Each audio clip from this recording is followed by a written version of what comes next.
Esta es la increíble historia de cómo una reunión de amigos en una casa de 1875 se transformó en el grupo financiero más grande del país. Viajaremos desde la Medellín antigua, donde don Ramón del Corral y un grupo de intelectuales fundaron el Banco de Colombia para organizar el dinero de los arrieros, hasta los rascacielos de Nueva York. Veremos cómo esta entidad tuvo que cerrar sus bóvedas para sobrevivir a la devastadora Guerra de los 1000 días y cómo resurgió para financiar la industria nacional. Para comprender la magnitud de esta historia, debemos situarnos en la segunda mitad del siglo XIX, un tiempo en el que Colombia era más una idea en disputa que una nación consolidada. Nos ubicamos específicamente en el año 1875. La geografía del país, marcada por cordilleras agresivas y valles profundos, actuaba como una barrera natural que aislaba a las regiones. En el centro de este paisaje, enclavada en un valle de los Andes, se encontraba la ciudad de Medellín. No era la urbe industrial que hoy conocemos. Era una villa grande de calles empedradas y casas de tapia pisada, donde la vida transcurría con la lentitud propia de los arrieros y el sonido de las campanas de las iglesias. En aquel entonces, la economía regional era precaria y dependía casi exclusivamente de la minería de oro y de un comercio incipiente que apenas comenzaba a mirar hacia la agricultura. Existía, sin embargo, un obstáculo gigantesco que frenaba cualquier intento de progreso: la ausencia de un sistema financiero organizado. El dinero circulante era escaso, y el capital se guardaba en baúles bajo las camas o se enterraba en los patios de las casonas coloniales. Si un emprendedor necesitaba recursos, debía someterse a la usura de prestamistas locales que cobraban intereses imposibles, asfixiando los negocios antes de que pudieran nacer. Fue en este escenario de necesidad donde surgió una iniciativa que cambiaría el rumbo de la historia económica. No fue un acto impulsivo, sino una empresa loable a los ojos de un grupo selecto de hombres que veían más allá de las montañas. Los fundadores del Banco de Colombia no eran simples mercaderes. Eran intelectuales y filántropos que conocían perfectamente las condiciones de la economía nacional y las falencias del sistema bancario local. Figuras de la talla de José Gabriel Camacho Roldán, un hombre de letras y Estado, José Antonio Obregón, Juan Sordo Girardot, Manuel Antonio Ángel y Elías Gómez Cáceres entendieron que la única forma de sacar a la región del atraso era democratizando el crédito y organizando el ahorro. Junto a ellos, y asumiendo un rol protagónico en la ejecución de esta visión, se encontraba Ramón del Corral. Fue en su residencia privada en Medellín donde, el 29 de enero de 1875, se materializó este sueño. Según los registros de la cronología oficial del Grupo Bancolombia, aquel día se firmó la escritura de Constitución. Ramón del Corral no solo prestó su casa para el acto fundacional, sino que, dada su inmensa reputación de rectitud y capacidad administrativa, fue nombrado el primer gerente de la entidad. El Banco de Colombia nació así, no como un simple negocio de lucro, sino como una institución con un propósito cívico, respaldada por un capital que para la época representaba una fortuna inmensa. Si tradujéramos ese capital inicial a dólares de hoy, estaríamos hablando de millones. Una suma reunida gracias a la confianza que estos fundadores inspiraban en la sociedad. Durante sus primeros años, la entidad operó bajo el régimen de la banca libre. Este es un detalle fascinante de la historia económica que a menudo se pasa por alto. En aquel tiempo no existía un banco central estatal, como lo es hoy el Banco de la República, que tuviera el monopolio de la emisión de moneda. El Banco de Colombia tenía la facultad legal de imprimir sus propios billetes. Eran obras de arte grabadas que circulaban como dinero legítimo. La gente los aceptaba y los atesoraba porque confiaban en la firma del gerente.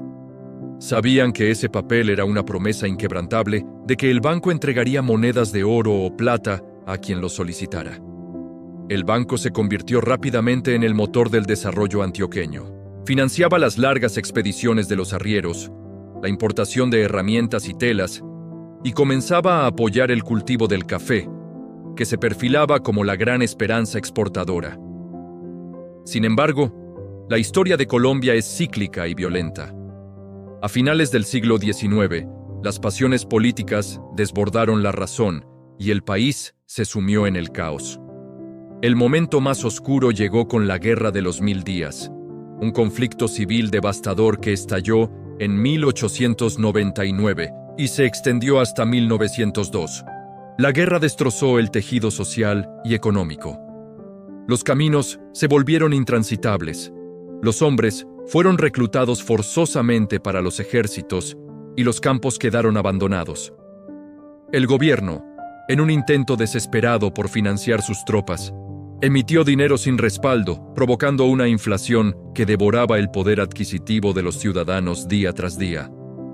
Ante esta catástrofe, la gerencia del Banco de Colombia tomó una decisión que definiría su carácter para siempre. Mientras otras entidades financieras colapsaban y desaparecían con los ahorros de sus clientes, el Banco de Colombia optó por la prudencia extrema. Decidieron cerrar sus puertas al público en el año 1900. No fue una quiebra, fue una hibernación estratégica. Los directivos, fieles a la visión de responsabilidad de sus fundadores, resguardaron los activos y el oro en las bóvedas, protegiéndolos de la rapiña y la devaluación. Durante los años que duró la guerra, el banco permaneció en silencio, como un gigante dormido, esperando que pasara la tormenta. Cuando finalmente se firmó la paz y el país intentaba reconstruirse sobre las ruinas, el Banco de Colombia reabrió sus puertas. Ese día marcó un hito en la confianza pública. La entidad demostró que la palabra de sus fundadores valía más que cualquier crisis. Honraron todas sus deudas y devolvieron los depósitos a sus clientes. Esta acción cimentó una lealtad indestructible en la población. Con la llegada del siglo XX, el país y el banco entraron en una nueva era. La economía cafetera trajo una bonanza de dólares nunca vista, y Medellín comenzó su transformación industrial. En 1923, la misión Kemmerer, un equipo de expertos estadounidenses, reorganizó las finanzas de la nación y creó el Banco de la República, centralizando la emisión de moneda. Esto significó que el Banco de Colombia ya no podía emitir sus propios billetes. Lejos de debilitarse, la institución se adaptó con agilidad, enfocándose en la captación de ahorro y el crédito comercial. El símbolo de esta nueva etapa de poderío se concretó en 1924, con la inauguración de su propio edificio sede en Medellín. Una estructura imponente que reflejaba la solidez de una empresa que había sobrevivido a la guerra. Pero la tranquilidad duraría poco. En 1929, el mundo entero tembló con la Gran Depresión iniciada en Nueva York. Los precios del café se desplomaron y el flujo de capitales se detuvo. Nuevamente, la gestión conservadora y la visión de largo plazo permitieron al banco navegar estas aguas turbulentas sin naufragar, manteniendo la liquidez necesaria para que la naciente industria colombiana no muriera de inanición. Fue en estas décadas, de mitad de siglo, cuando el banco dejó de ser una entidad puramente regional para proyectarse nacionalmente, abriendo oficinas en Bogotá y otras capitales. Pero mientras el Banco de Colombia consolidaba su hegemonía comercial, en 1945 sucedería otro evento crucial en la misma ciudad de Medellín. Un grupo de industriales, buscando una banca más ágil y especializada en el sector fabril, fundó el Banco Industrial Colombiano, conocido como el BIC. Nadie imaginaba entonces que ese nuevo banco, enfocado en las fábricas y la producción, terminaría entrelazando su destino con el histórico Banco de Colombia. Ambos crecerían de forma paralela durante décadas, uno representando la tradición y el comercio, el otro la industria y la eficiencia técnica. Esta dualidad marcaría el ritmo financiero del país hasta finales del siglo, cuando la globalización obligaría a repensar las estrategias.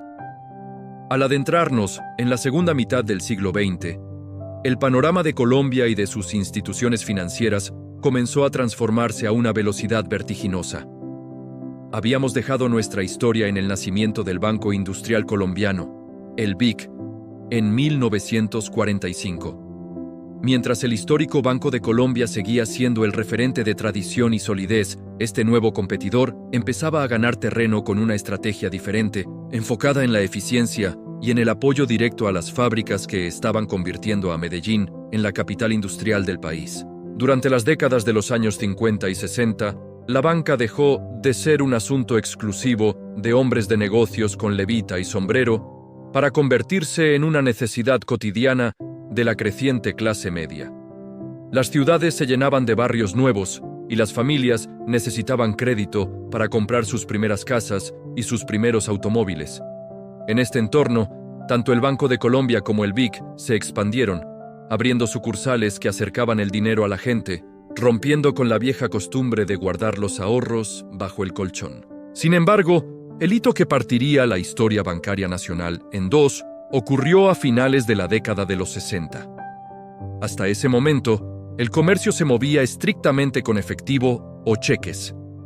Si alguien quería hacer una compra grande, debía llevar fajos de billetes, con todos los riesgos que eso implicaba, o esperar la validación lenta de un cheque personal. Pero en 1969, el Banco de Colombia dio un paso audaz que lo puso a la vanguardia de la innovación en América Latina. Según los registros históricos del Grupo Bancolombia, en ese año, la entidad trajo al país el sistema de tarjetas de crédito. Fue una revolución cultural. De repente, los colombianos conocieron un pequeño rectángulo de plástico que les permitía comprar ahora y pagar después. Al principio, muchos comerciantes y clientes miraban con desconfianza ese pedazo de plástico, sin entender cómo podía reemplazar al dinero contante y sonante. Pero la comodidad y la seguridad que ofrecía terminaron por imponerse.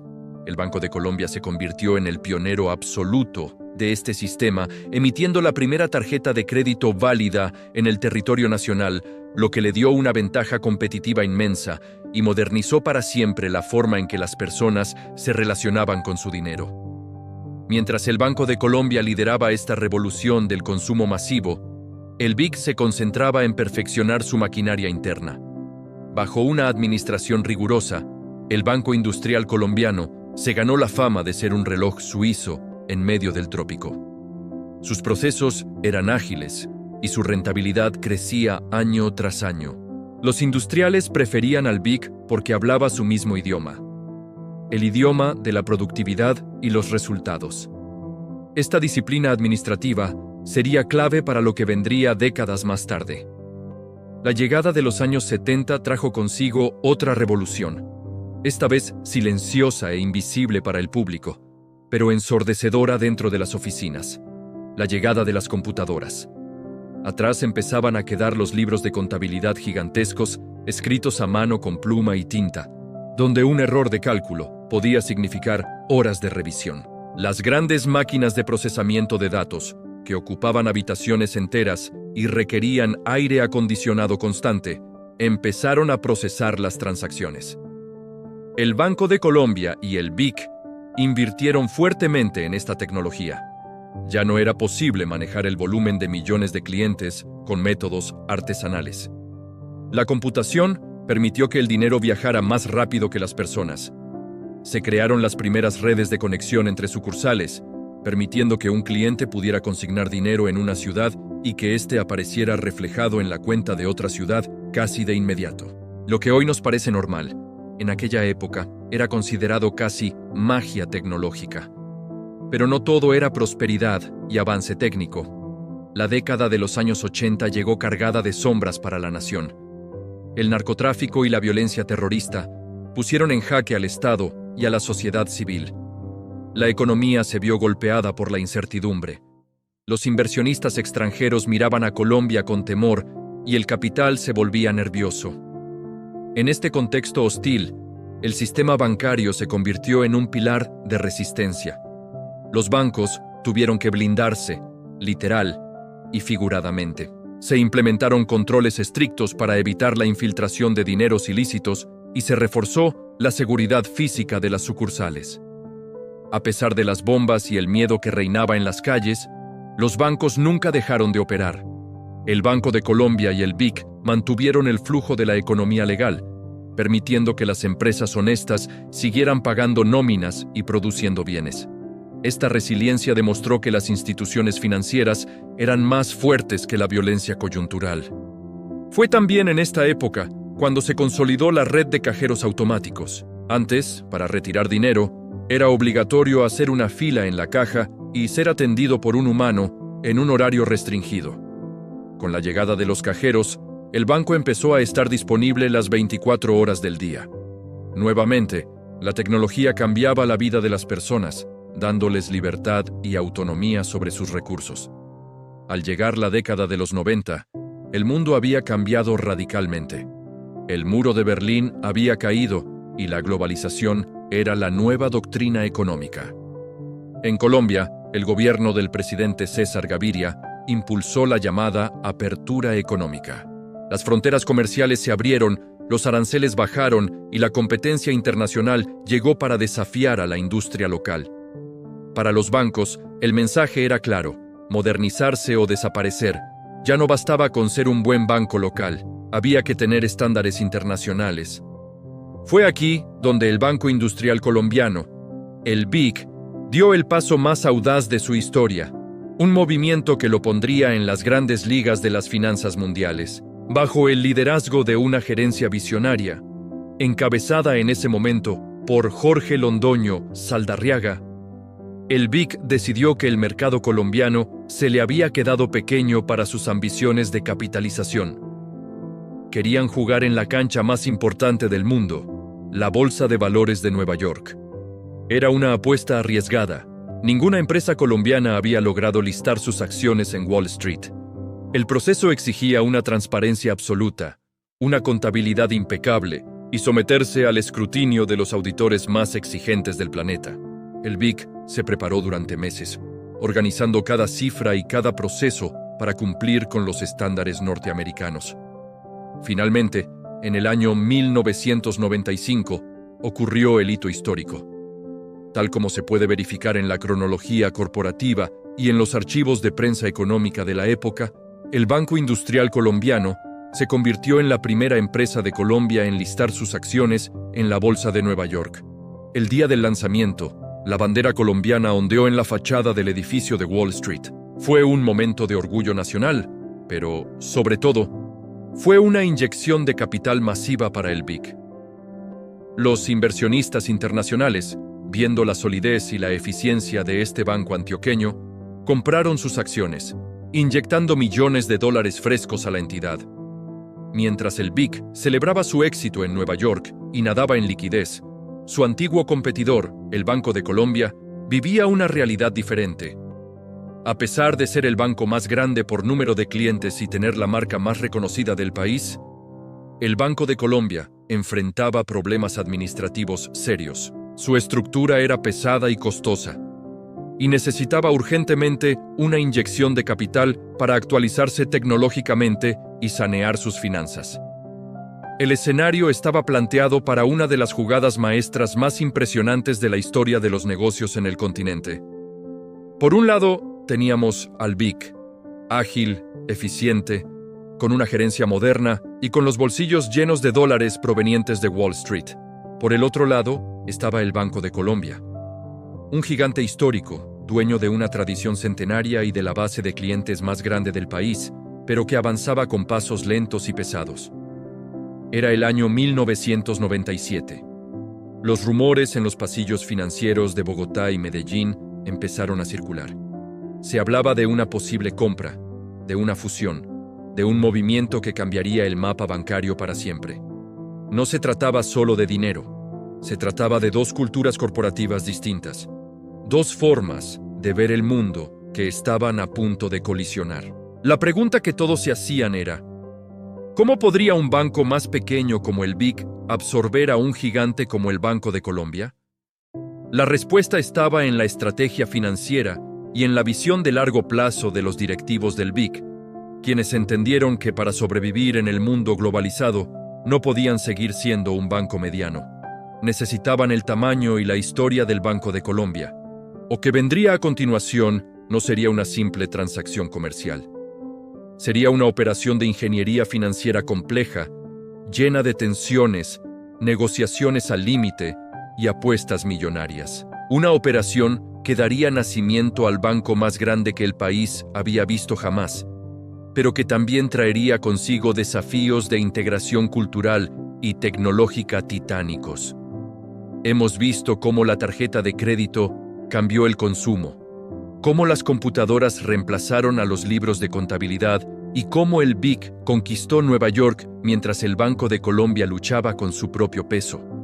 Ahora estamos en el umbral de la gran fusión, el momento en que estos dos caminos paralelos están a punto de unirse en uno solo.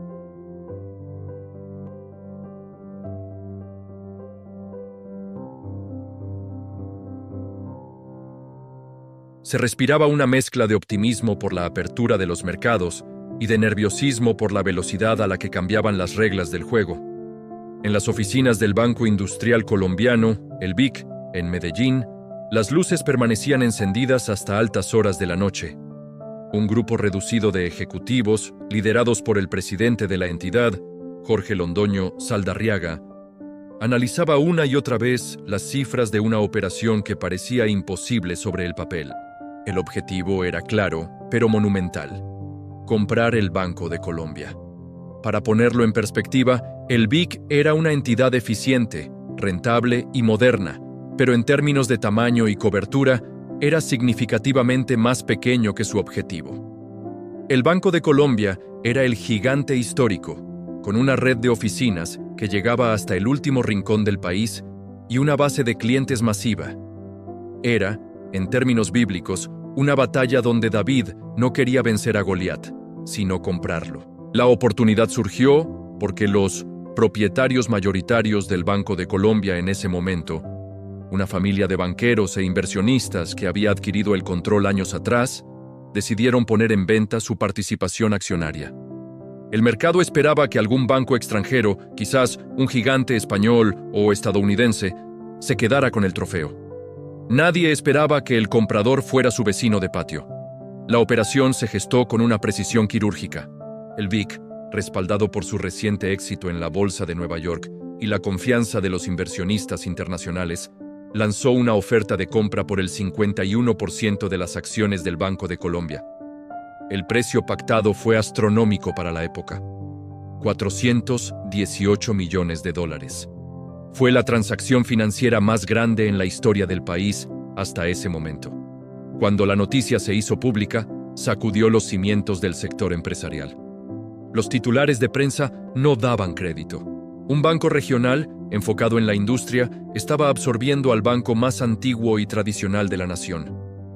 Pero la estrategia del BIC iba más allá de una simple compra. Ellos sabían que, aunque eran los dueños del capital y la eficiencia, la marca Banco de Colombia tenía un valor emocional incalculable para los colombianos. Por eso, tomaron una decisión de humildad corporativa brillante. Aunque el BIC era el comprador, el nombre que prevalecería sería una evolución del nombre del adquirido. Así, en 1998, se formalizó la fusión jurídica. Desaparecieron los nombres individuales y nació una nueva identidad corporativa: Bancolombia. Nótese el cambio sutil pero poderoso. Ya no era el Banco de Colombia separado, ni el BIC, sino una sola palabra fuerte y sonora: Bancolombia. El logo adoptó los colores de la bandera nacional, reafirmando su identidad como el banco de todos los colombianos. Sin embargo, firmar los papeles fue la parte fácil. La verdadera pesadilla logística comenzó al día siguiente. Se trataba de integrar dos culturas empresariales radicalmente opuestas. Por un lado, la gente del antiguo BIC venía de una cultura de austeridad, eficiencia técnica y agilidad. Por el otro, los empleados del antiguo Banco de Colombia venían de una estructura más jerárquica, tradicional y pausada. De la noche a la mañana, miles de empleados tuvieron que aprender a trabajar bajo un mismo techo, con nuevos jefes y nuevas reglas. Y si el choque cultural era difícil, el tecnológico era un abismo.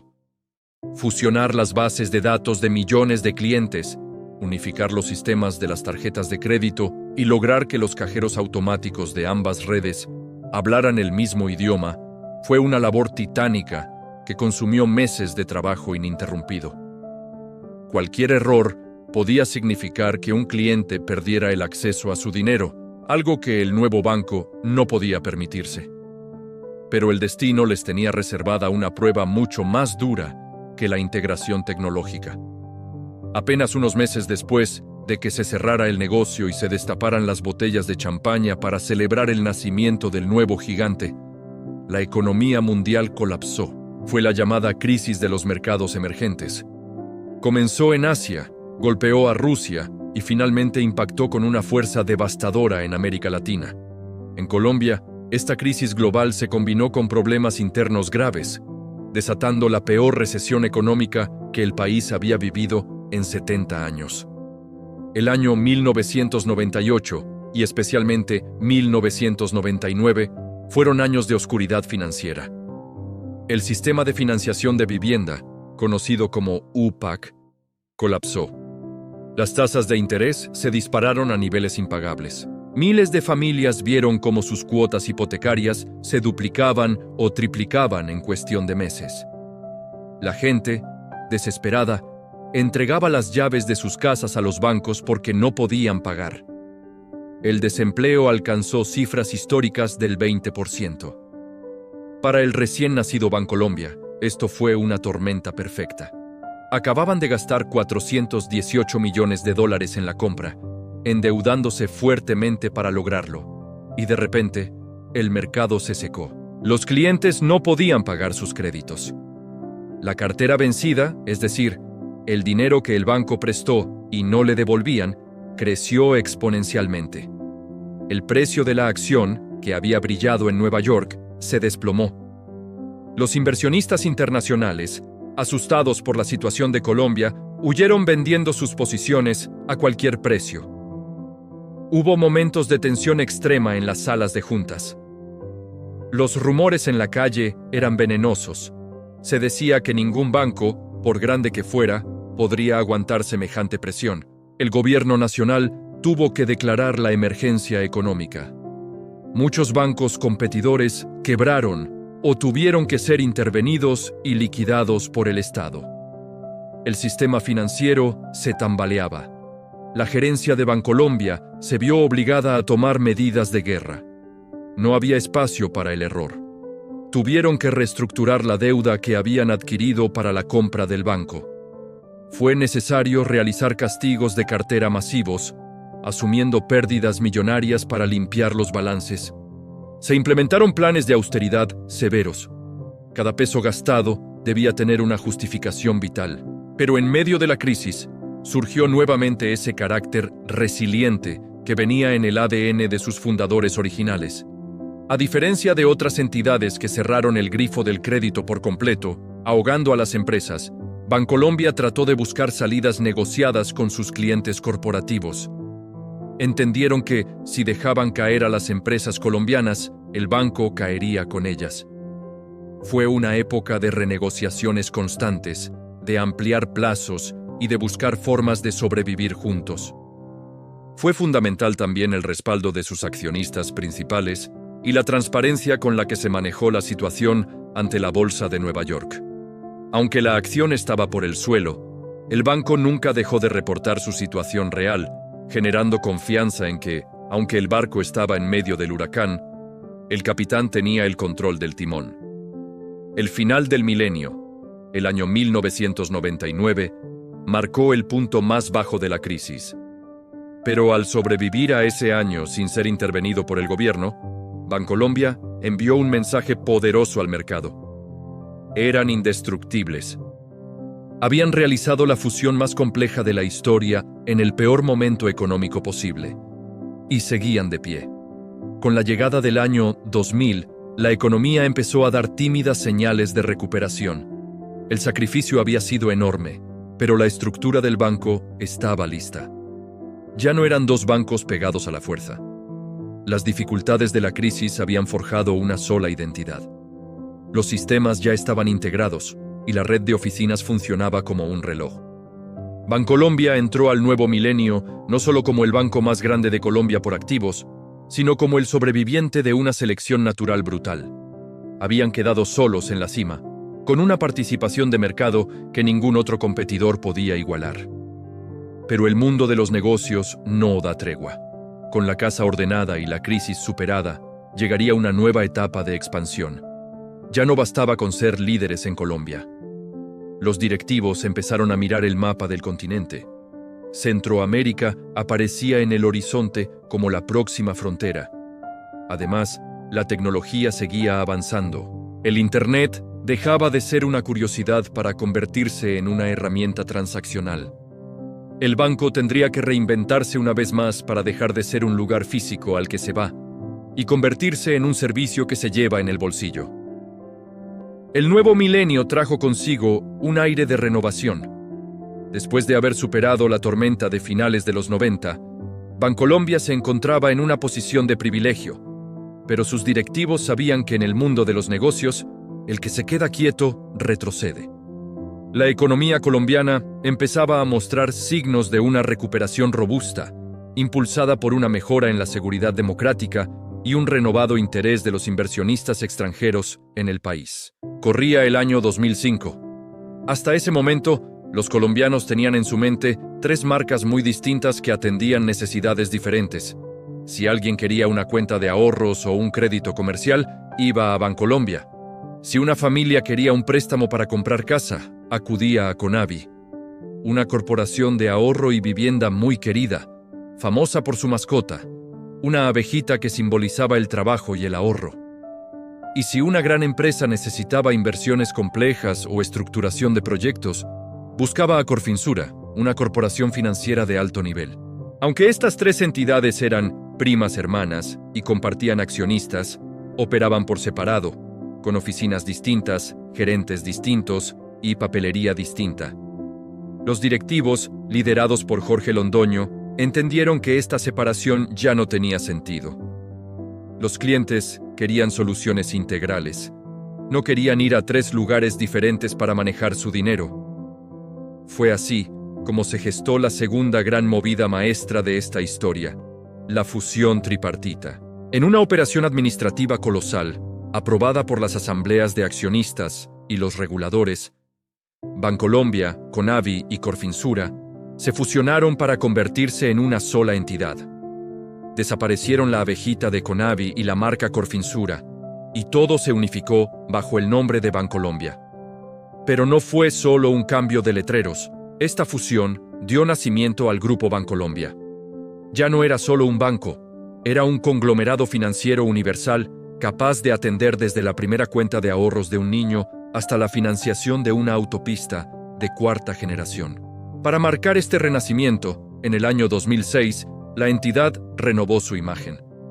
Adoptaron un logo que se convertiría en un ícono nacional, una bandera estilizada con los colores amarillo, azul y rojo, atravesada por una franja blanca.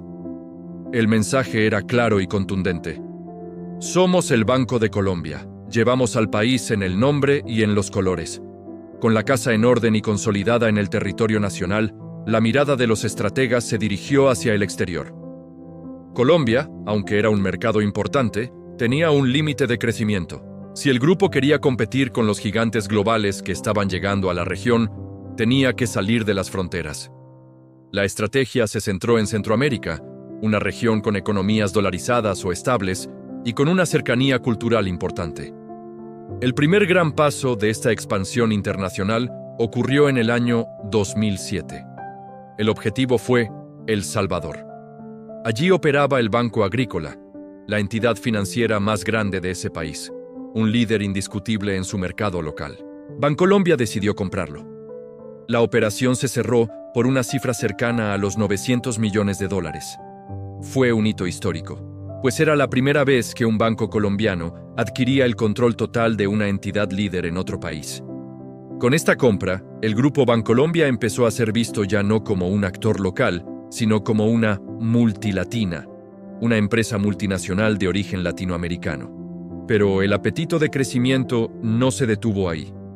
La crisis financiera global de 2008, que se originó en Estados Unidos con las hipotecas subprime, sacudió al mundo. Sin embargo, gracias a la regulación conservadora de Colombia, y a la prudencia histórica heredada de aquellos primeros gerentes como Ramón del Corral, Bancolombia salió prácticamente ileso de ese tsunami financiero. Mientras los bancos en Nueva York y Europa pedían rescates estatales, Bancolombia seguía reportando utilidades y buscando oportunidades de compra. La oportunidad dorada llegó unos años después, en el 2013. El gigante británico HSBC, uno de los bancos más grandes del mundo, decidió vender sus operaciones en Panamá para reestructurar su negocio global. Panamá es la plaza financiera más importante de la región, un centro donde se mueve el dinero del comercio mundial gracias al canal. Tener presencia fuerte allí era el sueño de cualquier banquero. Bancolombia lanzó una oferta audaz para quedarse con los activos de HSBC en Panamá. La transacción fue monumental. El grupo pagó $2.100 millones en efectivo para adquirir la operación. Hasta ese día, esa fue la compra más grande realizada por una empresa colombiana en toda la historia. De esta adquisición nació Banistmo, que se convirtió inmediatamente en el banco líder de Panamá. Imaginemos la magnitud de esto. Una empresa que nació en una casa de tapia en Medellín en 1875, ahora era dueña del banco más importante de Panamá y de El Salvador, además de ser líder absoluto en Colombia. También sumaron presencia en Guatemala con la adquisición del grupo Agromercantil Holding. El mapa del banco había cambiado para siempre. Ahora sus directivos tenían que viajar en avión privado para visitar sus sucursales, y sus balances se consolidaban en múltiples monedas. Paralelo a esta expansión geográfica, se estaba gestando otra revolución, quizás más profunda que la compra de bancos: la revolución digital. A mediados de la primera década de los 2000, el Internet dejó de ser una novedad para convertirse en una herramienta de trabajo. Bancolombia fue pionero en lanzar la sucursal virtual. Al principio, servía solo para consultar saldos, pero rápidamente evolucionó. El banco entendió que el tiempo de las personas era valioso. La meta era sacar a la gente de las oficinas físicas. Empezaron a invertir millones de dólares en ciberseguridad y plataformas robustas. Nació el concepto de banca en la mano.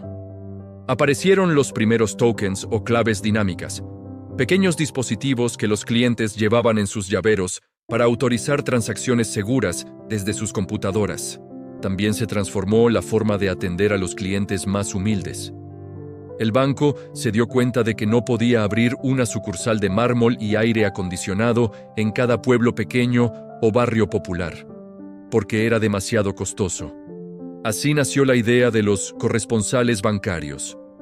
El banco hizo alianzas con los tenderos, las farmacias y los supermercados de barrio. Le entregaron a don José, el dueño de la tienda de la esquina, un datáfono especial que le permitía recibir consignaciones y entregar retiros. Esta jugada fue maestra. De repente, Bancolombia multiplicó sus puntos de atención por miles sin tener que construir edificios. La inclusión financiera se disparó. Personas que nunca habían entrado a un banco porque les daba miedo o vergüenza, ahora hacían sus transacciones financieras mientras compraban la leche y el pan en la tienda de confianza de su barrio. Esto democratizó el acceso al sistema financiero como nunca antes se había visto.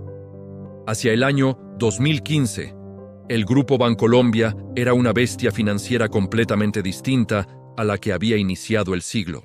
Tenía más de 40,000 empleados repartidos en 4 países. Sus acciones se cotizaban con fuerza en la Bolsa de Nueva York y en la Bolsa de Colombia.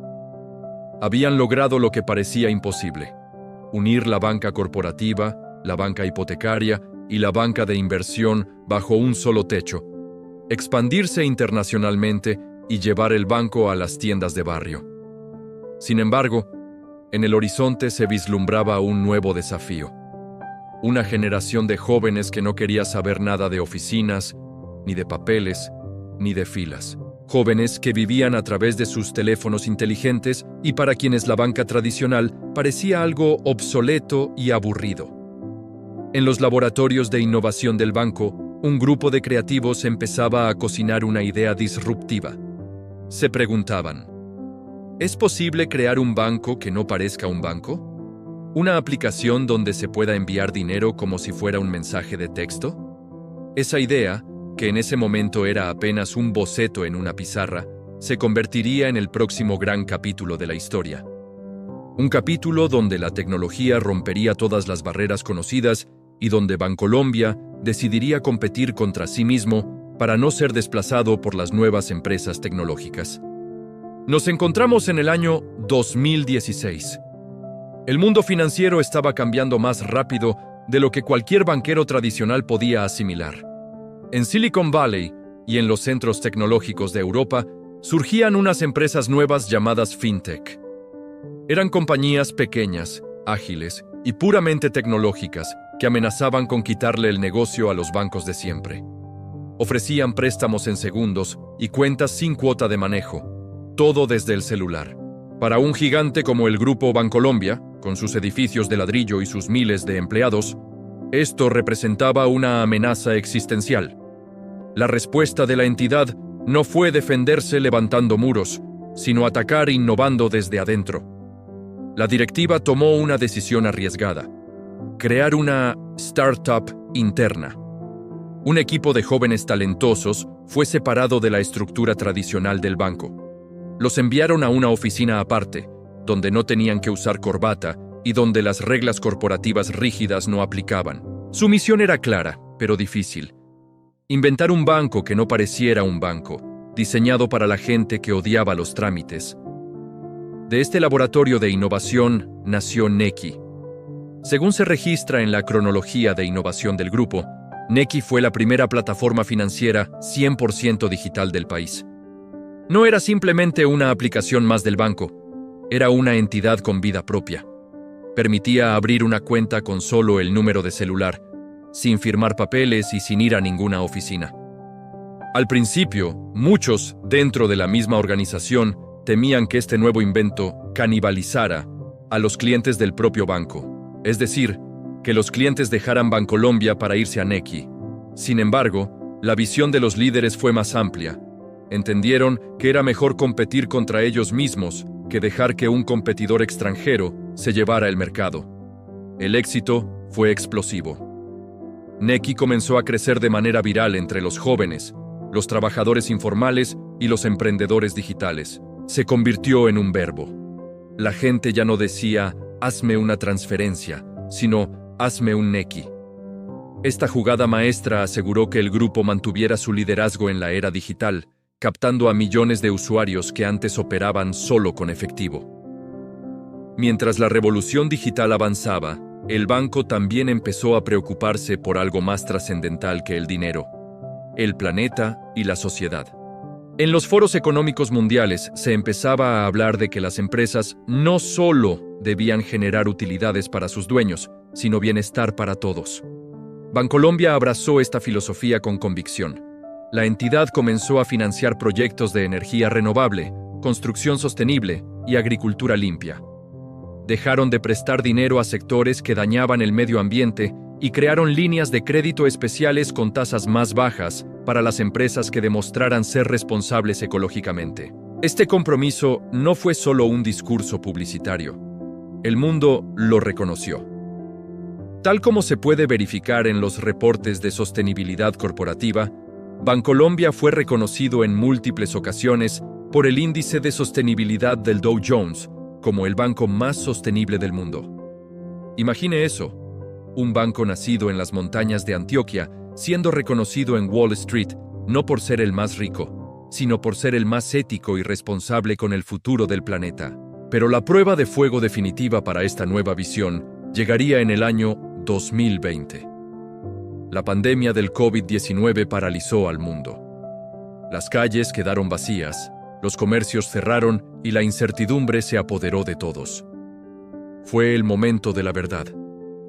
Si el banco realmente estaba comprometido con las personas, tenía que demostrarlo ahora, cuando la economía se detenía por completo. Durante los meses más duros del confinamiento, la tecnología que habían desarrollado durante años se convirtió en el salvavidas de la economía. Las plataformas digitales permitieron que millones de personas siguieran moviendo su dinero sin salir de casa, evitando el contagio. Los canales como la app y la sucursal virtual soportaron un tráfico de transacciones nunca antes visto, sin colapsar. Pero más allá de la tecnología, fue la respuesta humana la que marcó la diferencia. El banco congeló créditos, ofreció periodos de gracia y diseñó alivios financieros para que las familias y las pequeñas empresas no se ahogaran en deudas mientras no podían trabajar. Fue un esfuerzo financiero colosal que costó millones de dólares en provisiones, pero que salvó a miles de negocios de la quiebra definitiva. Al salir de la pandemia, en el año 2021, el banco sentía que había cambiado por dentro. Ya no se sentían identificados con la imagen corporativa rígida de siempre. La sociedad había cambiado. Era más diversa, más inclusiva y más colorida.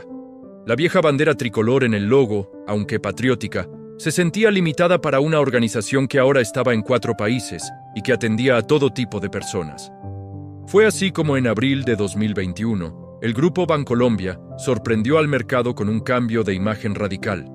Según los comunicados oficiales de prensa de ese mes, el banco abandonó sus colores tradicionales para adoptar una identidad visual que cambiaba de tono. El nuevo logo, minimalista y sin la bandera explícita, buscaba representar que el banco no era de un solo color, sino de todos los colores de sus clientes. Negro, blanco y matices vibrantes que simbolizaban la diversidad. Junto con el cambio de imagen, declararon un nuevo propósito superior: promover desarrollo económico sostenible para lograr el bienestar de todos. Esta frase se convirtió en la brújula de la organización. Ya no se trataba de ser el banco más grande, sino el mejor para la sociedad. Se enfocaron en 3 pilares: fortalecer el tejido productivo, construir ciudades sostenibles y fomentar la inclusión financiera. Hoy en día, Bancolombia es mucho más que el banco que fundó don Ramón del Corral en su casa en 1875. Es un gigante financiero que conecta a Colombia, Panamá, El Salvador y Guatemala, con presencia también en Estados Unidos y otros mercados a través de sus filiales. Cuenta con más de 30,000 empleados y atiende a más de 25 millones de clientes. Si miramos hacia atrás, el viaje es asombroso. Comenzó con un grupo de comerciantes contando polvo de oro y monedas de plata en una villa aislada. Sobrevivió a la devastadora Guerra de los 1000 días, cerrando sus bóvedas para proteger el honor de su palabra. Se adaptó cuando le quitaron el derecho a imprimir billetes. Creció financiando la industria textil y cafetera. Se modernizó trayendo las primeras tarjetas de crédito y computadoras. Se fusionó con su rival industrial en una operación de ingeniería financiera audaz. Conquistó Centroamérica comprando bancos líderes y se reinventó digitalmente creando Anequi. La historia de esta empresa es, en el fondo, la historia del desarrollo empresarial de un país que se negó a quedarse atrás. Es la demostración de que, con visión de largo plazo, prudencia en el manejo de los recursos y la capacidad de adaptarse a los cambios, una idea local puede transformarse en una potencia regional. Actualmente, el banco sigue escribiendo su historia. Enfrenta nuevos desafíos como la inteligencia artificial, las criptomonedas y la ciberseguridad.